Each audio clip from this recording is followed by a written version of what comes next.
Can you hear that? It's pouring rain.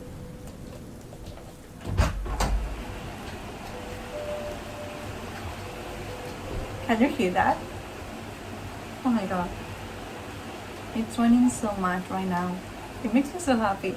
It's been raining all day. It's actually been raining for like 3 days straight, and that makes me so happy. Betty not so much. She's not very happy because she doesn't like to walk in the rain, but me, I'm very happy. And I thought, what a perfect day to sit down and film a get to know me video. I hit 1,000 subscribers recently. Thank you so much for that. Honestly, my biggest goal with this channel was to build a community of people that like art, books, reading, nature, just enjoying and living a cozy life. And I feel like I kind of did that in some way. Thank you so much for being here. It makes me truly happy. A few months ago, I asked you to ask me questions that you wanted to know about me. So starting off with a simple one, and it's what's your name? What's your real name? So a lot of people think that Romances is like an artistic name, that it's not my true name, but it is my last name. My full name is Maria Teresa Romances Vinaixa, a long Spanish name. We Spanish people love our long names. Tere is a nickname for Teresa. I go by Teresa, Tere, Maria Teresa, Maritere. Don't call me Maria because all my siblings are called Maria. So like all of us are Maria something.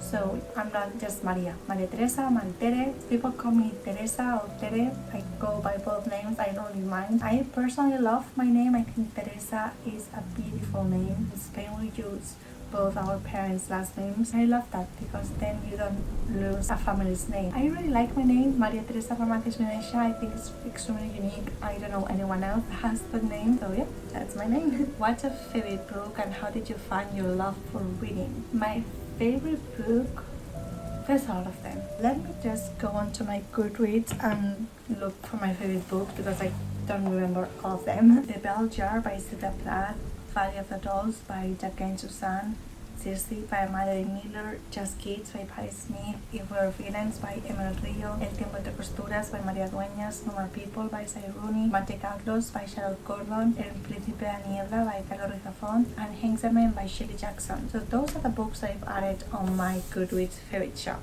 So I guess those are some of my favorite books. And for the books that have made me fall in love with reading, the first book series that I truly remember reading is Mallory Towers by Enid Blyton. I think it was around 9 or 10 when I first read them. I've always been a reader since I was a little kid. I remember reading a lot of like children's books with my mom before going to bed, and then Mallory Towers were the first books I read by myself before going to bed without my mom sitting beside me to read them. And from there I just started reading all the time. I think a big part of why I love reading so much is because of my mom, because she's always been a huge reader, a bookworm, and she kind of inculcated the love that I have for reading. She loved reading Enid Blyton when she was a kid, the 5 books, and then she tried to get me to read them, and I read the first one. I liked it, I just didn't really afford it. But then I started reading Mallory Towers, and those are the books I said, okay, these are amazing. I was also the same age as the main character, so that really helped. And then I read the Harry Potter books, which, I mean, they're amazing. The Harry Potter books are truly amazing. And there's a lot of books I remember them, like the plot and everything. I've tried searching them online and just cannot find them. I've always been a reader. I don't really remember a point of my life where I haven't read. Also, pretty much everyone in my family loves reading, so it's like a family thing, I guess. How do you edit your videos? This is a question that I get a lot. I use Adobe Premiere Pro to edit my videos. I've used that since the beginning of my channel. It takes me a while to edit my videos. Your favorite content creators? Okay, I'm going to take my computer again.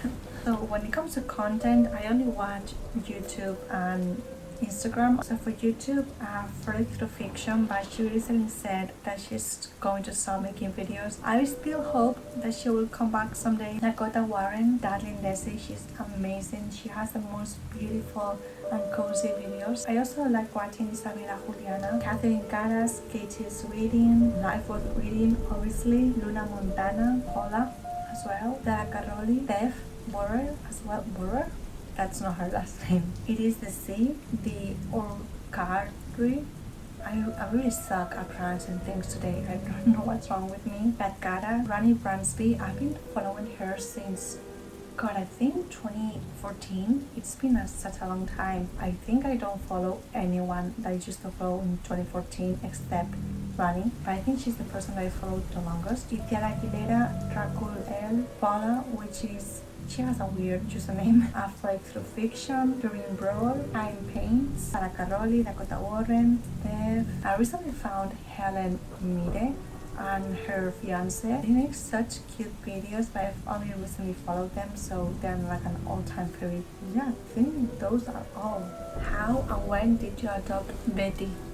My beautiful dog Betty. We adopted her back in 2013. She was probably a year old. They told us she was born the 3rd of September of 2012. She's adopted, so we don't really know when she was born. Just celebrate her birthday then, like we celebrate that date. When she was born in a farm in Girona, which is in the north of Catalonia, and she got abducted with some of her siblings to do dog fights. She's an American Stafford, so they are used for dog fights, and she had to fight when she was just a little puppy. We don't really know what ended up happening there. I don't really want to know, but now she's in our lives. When we first adopted her, she was extremely skinny. She had so many scars. She obviously still has scars, but I think I just gotten used to them. But a lot of people always ask me, why is your dog filled with scars? You just don't see them anymore. But yeah, she has a lot of scars. She's my absolute best friend, and I will do anything for her, so I'm very happy that she's in my life. She's been in my life for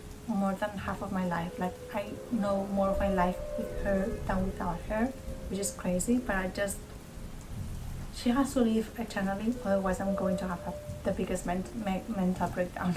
What's a favorite TV show? These ones, I should have thought of these answers before filming this video, because I really suck at doing like favorite things. Downton Abbey, I truly adore Downton Abbey so much. Gilmore Girls, such a comfy TV show. I used to love Criminal Minds, like that used to be one of my favorite TV shows, but now as I'm older I see a lot of things that I should have done in that TV show, so it's not one of my favorite ones. I don't watch it anymore, but that used to be one of my favorites. I really like Friends, like a classic Friends is a really good one. I'm probably blanking out so many favorite shows right now.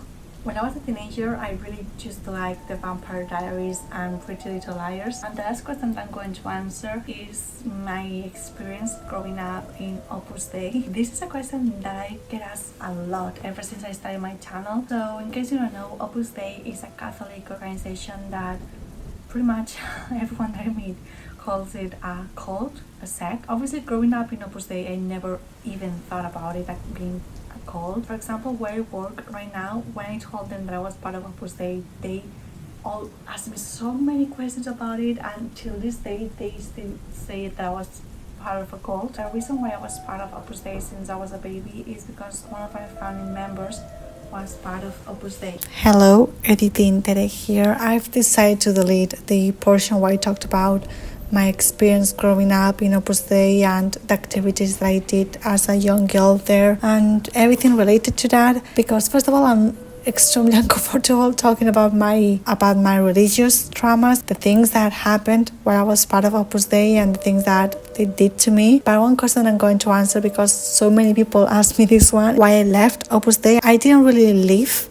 They just invited me to leave. I went to an Opus Dei school my entire life, and I also went to an Opus Dei club only for girls. My entire life revolved around religion and Opus Dei. I was in a bubble, so when they invited me to leave, it fucking sucked because I was extremely isolated after that. But I'm okay now. Obviously, I'm still healing from some trauma, but like everyone else in this world, so things are good. Okay, bye.